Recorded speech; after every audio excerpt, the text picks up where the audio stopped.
राज्याचे कृषी मंत्री दत्तामामा भरणे सध्या आपल्या सोबत आहेत। आज खरं मामा तुम्ही बैठक घेतली, बैठकीमध्ये काय घटनेची काय चर्चा झाली का? आज बैठक घेतली, बैठकीमध्ये अनेक सदस्यांनी मतं व्यक्त केली आणि त्या बाबतीमध्ये सर्वानुमते या बैठकीमध्ये सुनेत्रा वहिनी, पवारसाहेबांना, ताईंना, वहिनींना आम्ही सगळ्यांनी अधिकार, सगळ्या सदस्यांनी अधिकार आम्ही दिलेला आहे आणि वहिनी ठरवलं तर तो गटनेता लवकरच निवडला जाईल।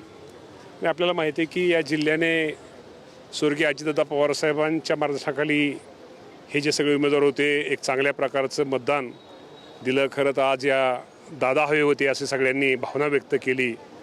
दादांच्या जाण्यानं खरंच आपल्या राज्याची, विशेषतः पुणे जिल्ह्याची खूप मोठी हानी झालेली आहे आणि दादांच्या विनाच पहिल्यांदाच आम्ही सगळे एकत्र आलेलो होतो।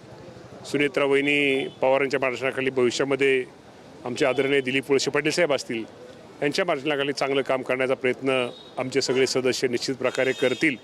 आजचा विषय फक्त गटनेत्याचा होता। गटनेत्याच्या बाबतीमध्ये सगळ्या सदस्यांनी आणि सगळ्यांनी सुनेत्रा वहिनींना तो अधिकार म्हणण्यापेक्षा सुनेत्रा वहिनी आणि सगळे एकत्र बसून निर्णय घेतील। खरं तर काल अहवाल आलता, त्या अहवालाच्या संदर्भात तुमची काय मत आहे?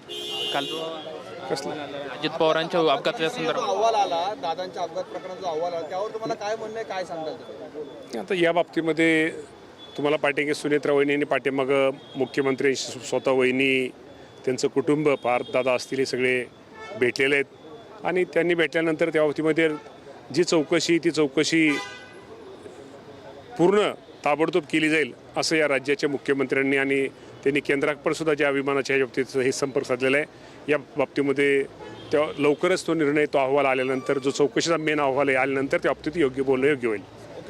केंद्राचा जो चौकशीचा अहवाल आहे त्याच्यावरती आल्याच्या नंतर बोलणं योग्य होईल अशी प्रतिक्रिया कृषी मंत्री दत्तामामा भरणे यांनी दिली आपल्याला सुद्धा पाहायला मिळते। कॅमेरामॅन अभिजित पिसे सोबत लक्ष्मण जाधव, टीव्ही मराठी, पुणे।